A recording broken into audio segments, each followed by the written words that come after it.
2025 NBA Draft, Carter Bryant.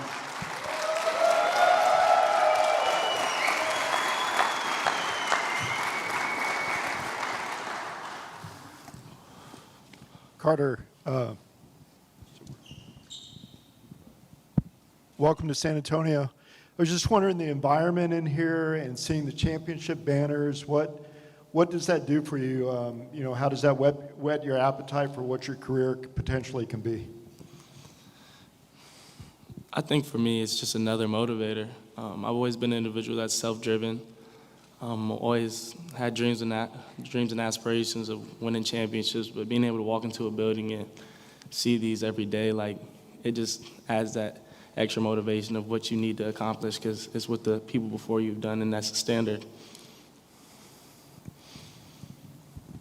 Hey, Carter. Good to see you again. I'm just curious what the last 48 hours or so has been like for you, and has it kind of sunk in that this is you're in the NBA now? I really don't know. Like, there's a lot of emotions going on. I think I've been saying that for the most part. But I don't know. It's just a lot of emotions going on. I'm thankful. I'm grateful. I'm just ready to get to work. I don't really think it's hit me yet.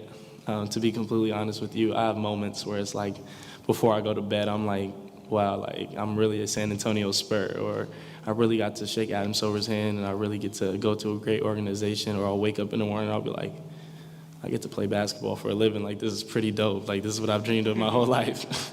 I'm like, 8-year-old Carter would have been geeked right now. So I think for me, it's just a lot of emotions going on, like I said. Hey, Carter. Congratulations. What was it like, first of all, just maybe seeing that jersey the other day, with your name on it, and, did you know about San Antonio? What do you know about the city? I mean, I don't know too much about the city personally, previous to when I've arrived, but they ran my childhood growing up. I mean, I was a big fan of Kawhi. I loved Timmy D. That was my uncle's favorite player. I just loved basketball growing up, so I mean, everybody knew who Tony Parker and Manu and David Robinson and all these guys were. So I think for me, just growing up and seeing that dynasty kind of set the path for the rest of my childhood. And obviously you had a lot of great franchises that came afterward, but they were kind of the start of it. But for me to be in the position to get selected by them and being able to continue the legacy of what those before me brought is beautiful. Hey, Carter, welcome to San Antonio. The number of Latino NBA players is around 2%. What does it mean to you to represent that part of your culture in a city that's about 65% Latino? I mean, to me, it's everything. I think for me, I'm just trying to represent everything as well as I can, whether that's the Latino community, the deaf community, Riverside, California, whatever the case may be, along with the African-American community as well. So I think for myself, I'm just proud to be myself every day and just represent myself and just my community and my culture at a national level. Carter, there's students here from Sunshine Cottage, which teaches deaf children. Can you just tell me what it was like growing up with your grandparents and how that kind of shaped you and maybe increased your empathy? I mean,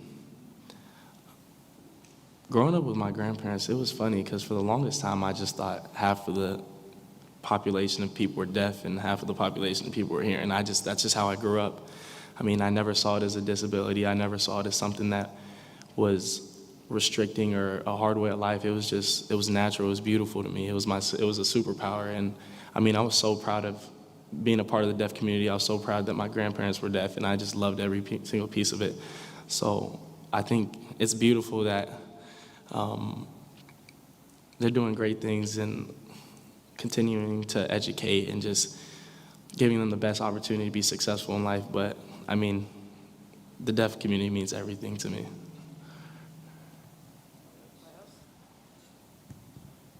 Number 11, Carter Bryant. Thank you, Carter.